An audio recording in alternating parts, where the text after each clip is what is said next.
The broth trembled in her hands, not from the chill of morning, but from fear. Magnolia Sterling stood frozen on the marble steps of her father's grand estate, the rising sun casting golden light over fields stained by old sins.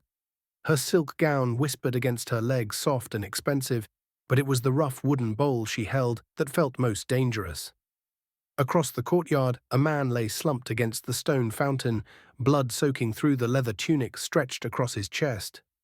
His breathing was shallow skin, dark, and bruised eyes barely open. A native warrior, a trespasser, a man her father would have executed without a second thought. She had found him just before dawn, collapsed in the dirt, bleeding and broken. The smart thing, the safe thing, would have been to call for the ranch hands, to turn away, to pretend she had never seen him. But she didn't. Instead, she returned from the kitchen with soup simple, warm, and life-giving. She hadn't known his name then, hadn't known that a single act of compassion could crack the foundation of everything she'd been raised to protect. She knelt beside him, the hem of her gown soaking in blood and dust. He looked at her like he didn't quite believe she was real. When she offered him the bowl, his fingers trembled as he took it. He drank slowly, deeply, then paused, his gaze locked on hers, not with gratitude, but something heavier, older. "You don't know what you've done," he rasped. She opened her mouth to ask what he meant. And then came the hoofbeats, sharp, relentless, approaching fast from the stables. Her father's voice roared across the yard, full of fury and suspicion. The warrior staggered to his feet with impossible effort, blood trailing from a deep wound in his side. "They'll come for you now," he said, "because of this. Because of you." And then he vanished into the tree line just as Clayton Sterling stepped into the courtyard and saw his daughter with the empty bowl in her hands. She had no idea the man she had fed was Ayana, son of Chief Takakota, heir to a devastated people, and that her kindness had just lit the match to a fire her father could no longer control. Clayton Sterling's boots struck the marble steps like gunshots, each footfall echoing with decades of authority and wrath. His voice cracked across the courtyard, sharp and demanding. "What the hell is that in your hands?" Magnolia turned, still clutching the empty bowl. The warmth from the broth was gone, but the weight of what it meant burned hotter than fire. Her father loomed over her, tall, broad, terrifying. His tailored coat and polished silver spurs masked a predator whose empire had been carved through intimidation, blood, and greed. But in that moment, Magnolia saw something else flicker behind his eyes: fear. "I was feeding the horses," she said, the lie barely forming on her tongue. Clayton's gaze swept the courtyard like a rifle barrel. His eyes stopped where blood had dried on the stone, already crusted by the morning sun. He stepped forward, crouched, and touched the stain. When he rose, his fingers were red. "Horses don't bleed," he said coldly. "Tell me what happened here. And tell me the truth." Magnolia's hands shook, her throat tightened. "There was a man. He was hurt, dying. I gave him soup." The change in Clayton was instant and terrifying. His face went white, then flushed crimson, his jaw clenched. When he spoke again, his voice was quieter than before, but infinitely more dangerous. "Describe him." She swallowed. Images came flooding back: beaded leather, high cheekbones, intelligent eyes filled with pain and warning. He was one of the northern tribes. He said his name was Ayana.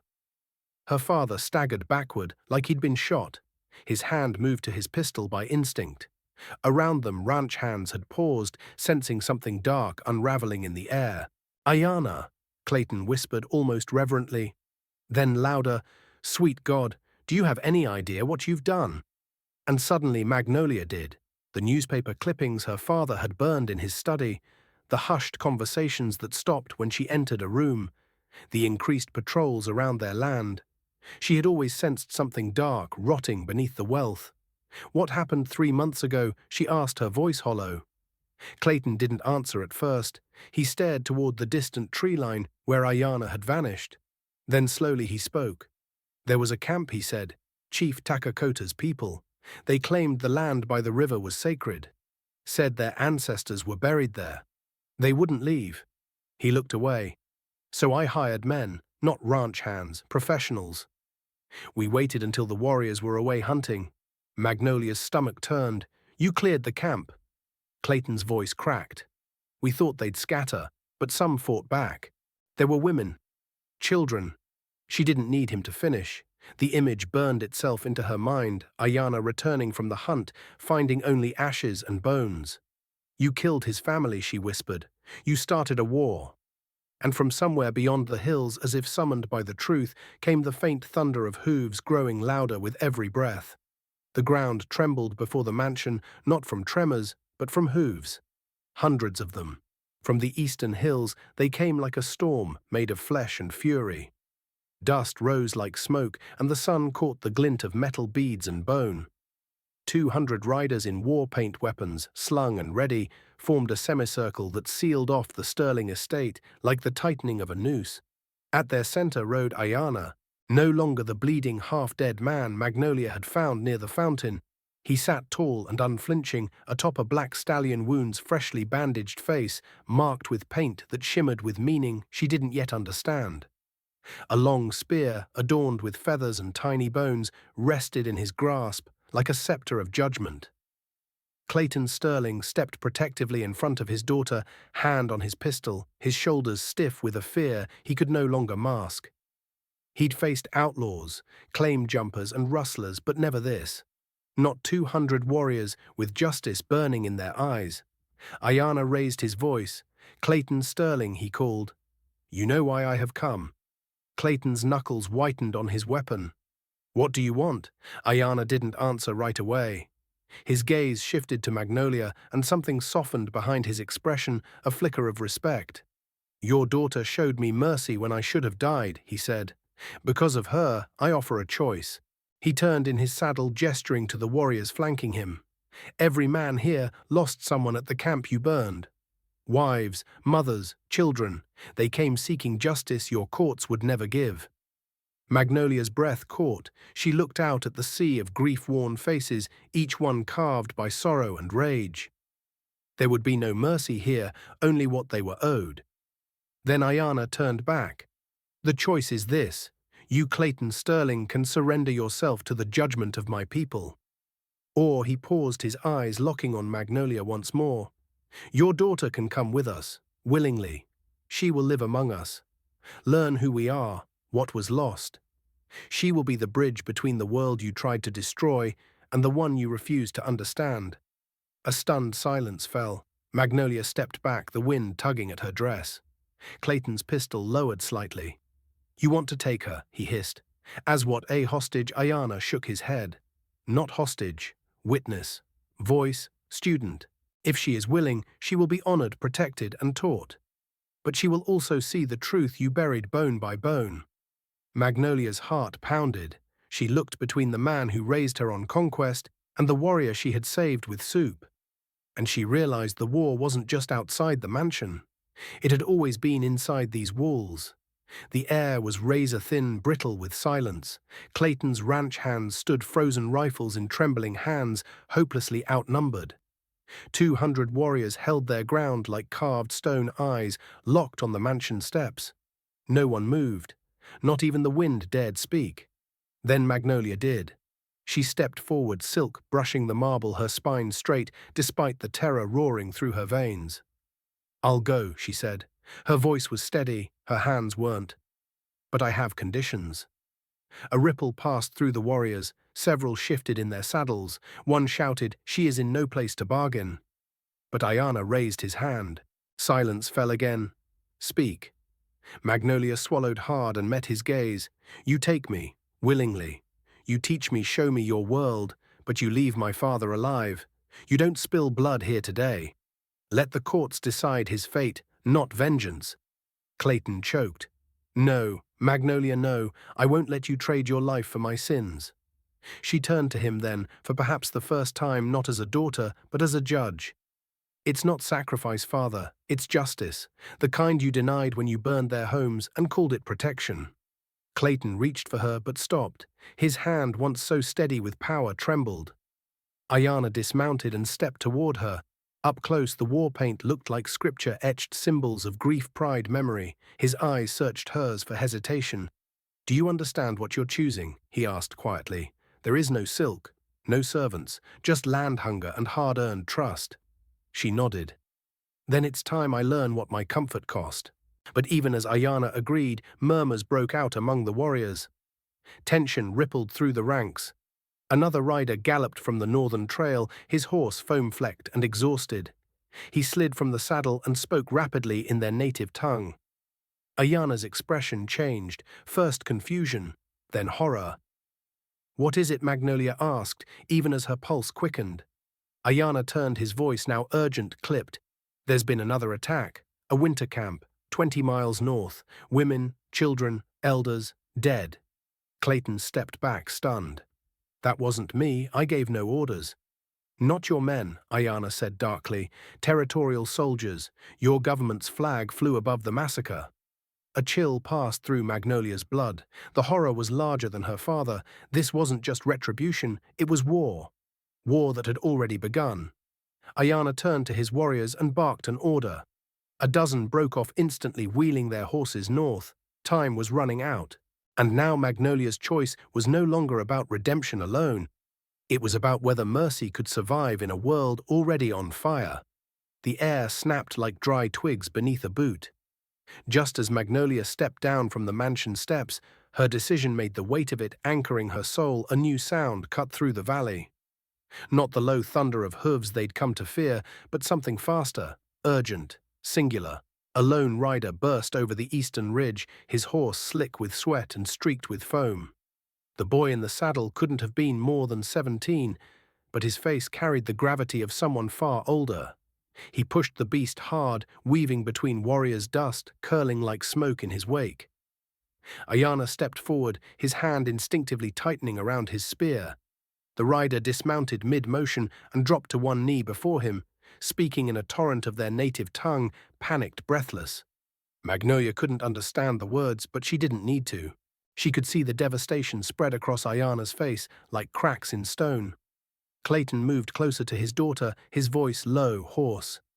"What's happening?" Magnolia shook her head, unable to answer. Ayana finally turned to face them, his voice grave. "There's been another massacre. A winter camp 20 miles north. Dozens dead.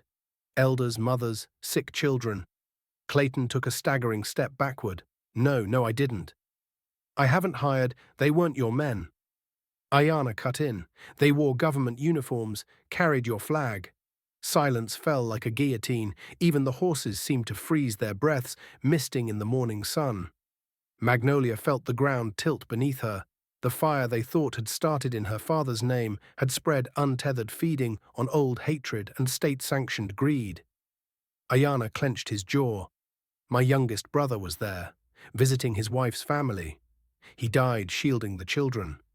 They shot him 17 times. Gasps rippled through the warriors. The boy messenger turned. Mourner spoke again, pointing north, his words sharp with desperation. Ayana nodded grimly. "The soldiers are moving south," he said, "toward the last winter camps."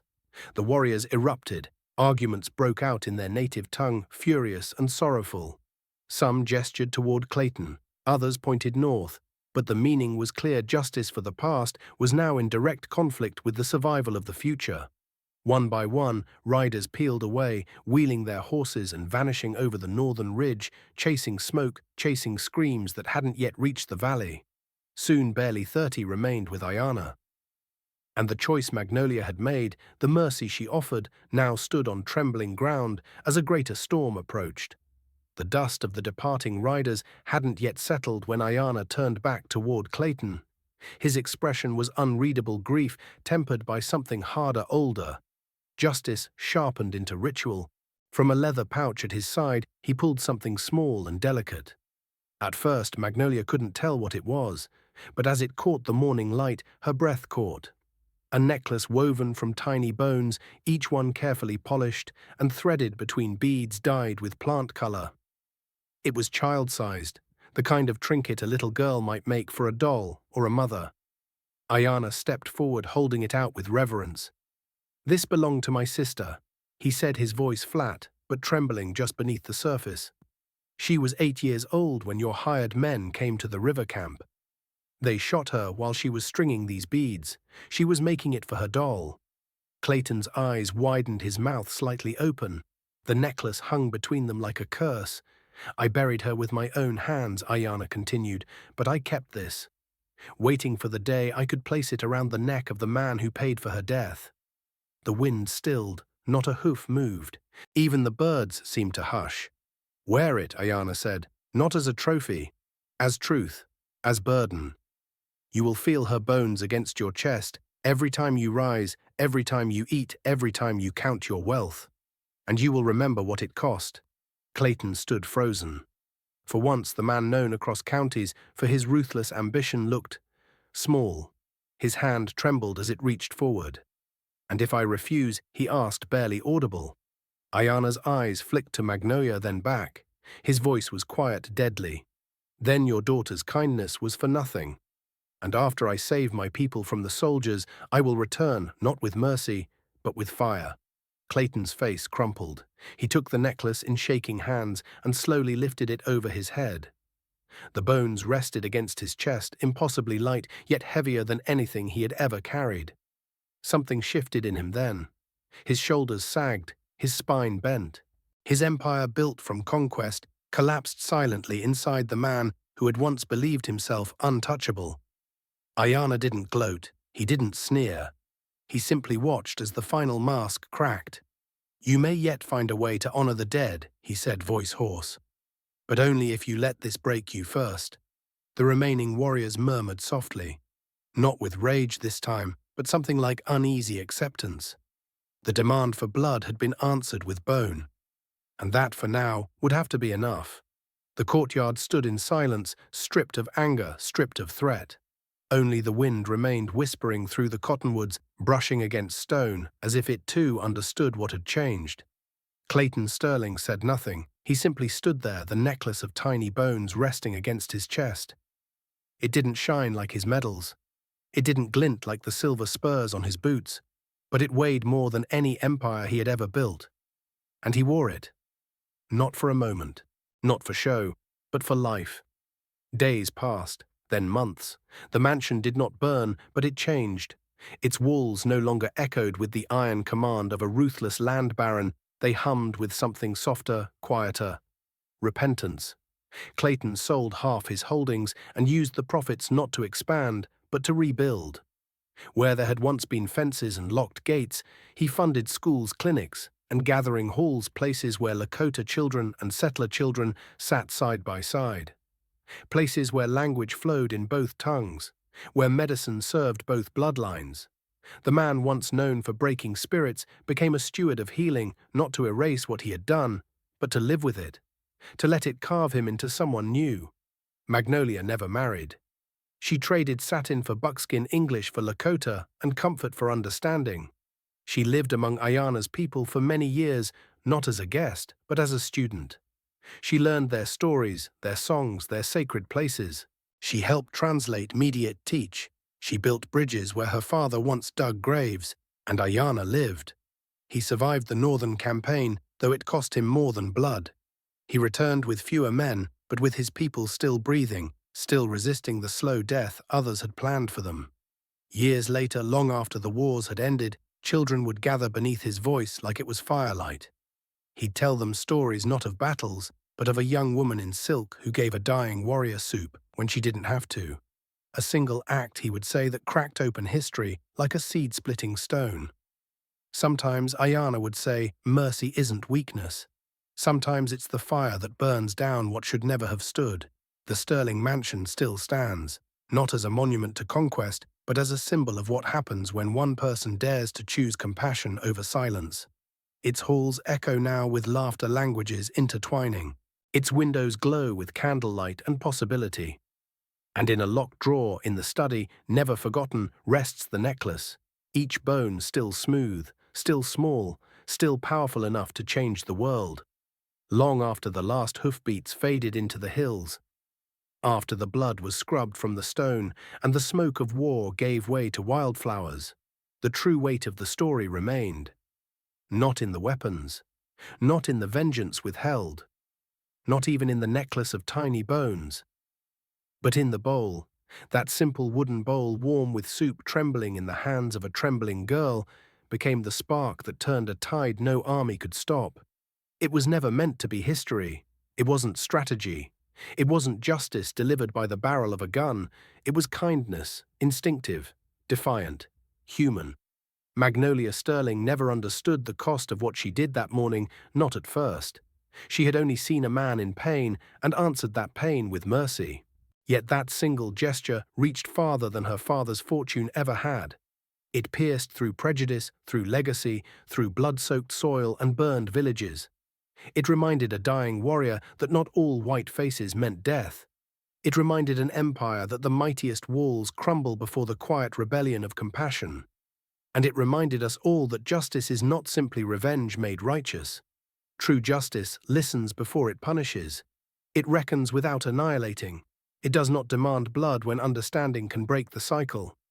Yes, there were graves that would never be filled. Yes, there were children who would never grow old. Yes, there was a cost to forgiveness. But there was a cost to hatred too. And hatred, unlike justice, feeds forever. Ayana had carried that hatred like a shield, until the moment a girl in silk knelt in the dust, ruined her dress, and offered him broth with shaking hands. Not out of guilt, not out of strategy, but because something in her soul refused to mirror the violence around her. In that moment, he remembered that not every child of a monster becomes one. He could have ordered fire. He could have painted the walls of the Sterling mansion with retribution. Instead, he gave Clayton a necklace, and in doing so, he gave the world something rarer than revenge, a future. Clayton Sterling would never again be feared, but he would be known for wearing bones against his chest, for letting guilt become a compass, for turning land once soaked in blood into ground where healing could grow. And Magnolia, she became more than a bridge. She became a living answer to an ancient question: can mercy survive in a world built on conquest? Her life whispered yes. Every school she built, every child she taught, every word she translated was a stone in a new foundation. And Ayana, the warrior who had every right to burn everything instead, chose to become a storyteller. Because some fires destroy, but others illuminate.